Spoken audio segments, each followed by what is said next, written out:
unidos, entre todos.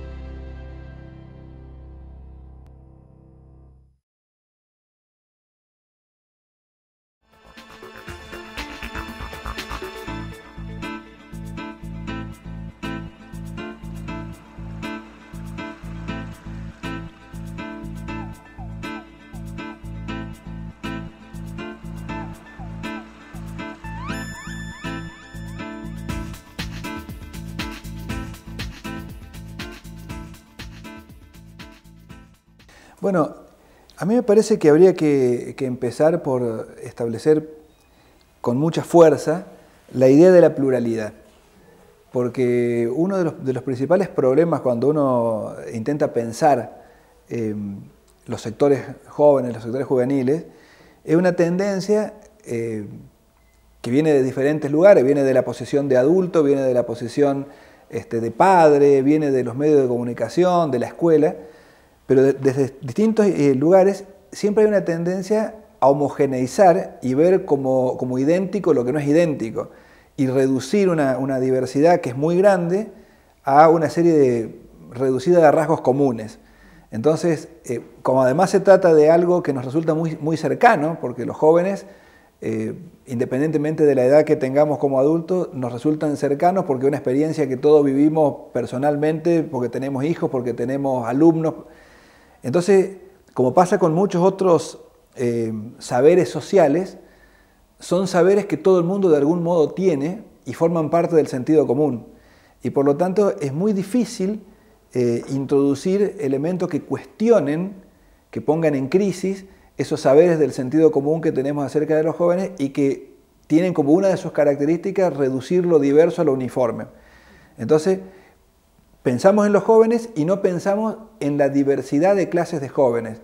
Y no pensamos que al pensar en los jóvenes no debemos tener en cuenta solamente el eje de diferenciación generacional, que es el que nos hace ponernos en un lugar como adultos y pensar los jóvenes como si fueran una sola cosa, sino que también hay que tener en cuenta otros ejes que son elementos de distinción y que nos permiten distinguir diferentes grupos de jóvenes. Por ejemplo, uno que se suele obviar, se suele ocultar, y esto forma parte de una trama ideológica muy arraigada en nuestra sociedad, que es el eje de la clase social. Los jóvenes son diferentes entre sí y una de las razones de esa diferencia es que las condiciones de existencia social y económica de los diferentes grupos de jóvenes son muy distintas entre sí. Y entonces no podemos mirar de la misma manera ni relacionarnos de la misma forma con jóvenes que han construido sus subjetividades en condiciones de existencia completamente disímiles. El uso de tecnologías ha dado lugar incluso a culturas muy específicas, algunas de las cuales han tenido una gran exposición mediática, digamos los floggers, por ejemplo. ¿No? Ahora ya todo el mundo se olvidó de los floggers, pero hace unos meses atrás no se hablaba de otra cosa. Bien, ¿qué era ser un flogger cuando todavía esta cultura tenía alguna unidad?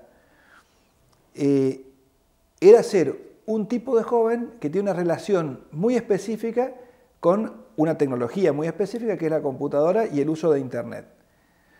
Había que tener un blog, había que subir fotos permanentemente al blog, había que producir mensajes en el blog, comunicarse con otros, había una especie de ranking de popularidad que estaba basado en la cantidad de contactos que se tenían y la cantidad de comentarios que entraban, etc.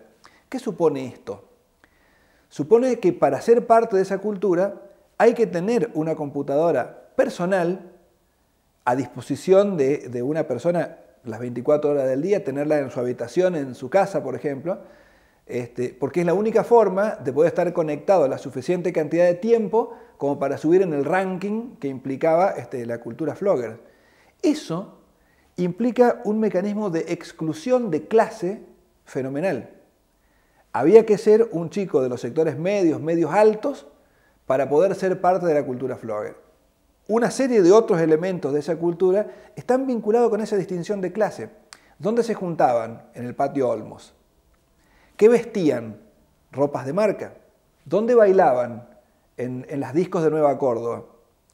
Entonces, un pibe que vive en Ituzaingó Anexo, digamos, y que la única computadora que puede tener acceso es la que está en la escuela, y a la que pueda acceder una vez por semana o 2 veces por semana durante 10 minutos con otros 4 o 5 más, simplemente no puede ser flogger. Entonces, pero esta distinción se suele perder de vista. Hay otros consumos que también son muy importantes a la hora de definir identidades, que también implican condiciones de existencia diferentes. Digamos, hay ciertas culturas juveniles que giran alrededor de los autos, por ejemplo, ¿cierto? La cultura de las picaditas, de las motos. Bueno, eso implica una capacidad de acceso a bienes económicos que dejan fuera de la posibilidad de ser parte de esa cultura a una gran cantidad de jóvenes. Yo diría a la mayoría de los jóvenes. Entonces, una cuestión primera para empezar a pensar esta cuestión, este problema, digamos, de los códigos de los jóvenes, es preguntarse de qué clase de jóvenes estamos hablando, de qué grupos y cómo se agrupan estas diferentes identidades juveniles y a partir de qué condiciones de existencia se construyen.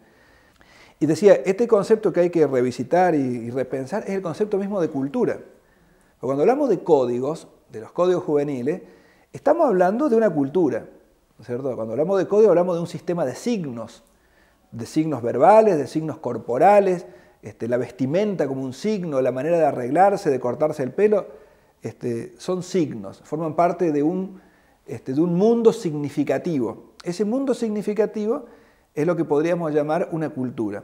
Ahora, pensar esto en términos de una cultura es también romper con otra verdad del sentido común impuesto, y es que la cultura se vincula con el mundo de lo erudito, con el mundo de los teatros del centro, la universidad, las librerías y la escuela, exactamente. Ahora, es un problema porque esa manera de pensar la cultura hace pensar que hay sujetos que no forman parte de la cultura. Es decir, hay sujetos que son incultos. Y entonces vienen cosas, ¿no? Uno escucha expresiones que a veces, lamentablemente, hasta las escucha en algún docente.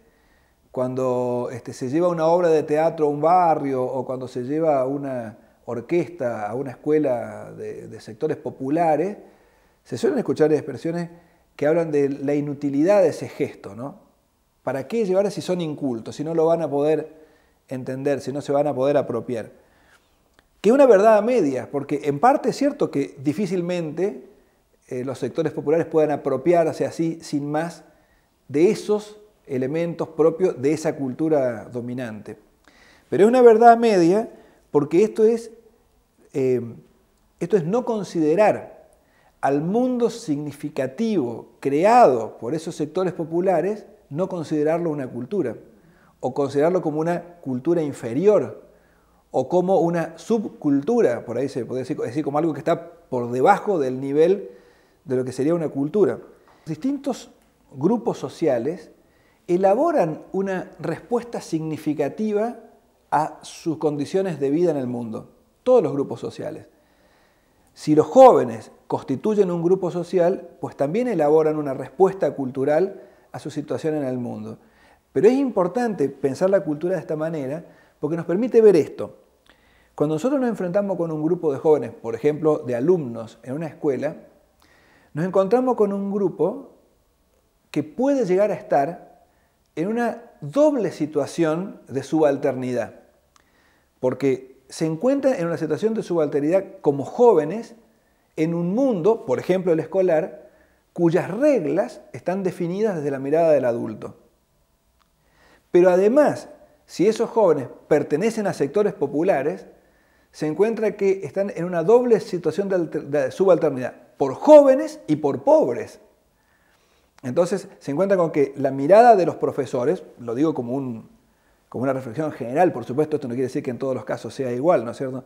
Pero puede ocurrir que la mirada de los profesores los desvalorice por dos motivos. Primero, porque hay una mirada desvalorizadora de muchos adultos sobre las producciones significativas de los jóvenes en general, pero particularmente cuando esas producciones se alejan de la propia cultura del adulto profesor, que habitualmente es una cultura proveniente de sectores medios. Cuando más se aleja la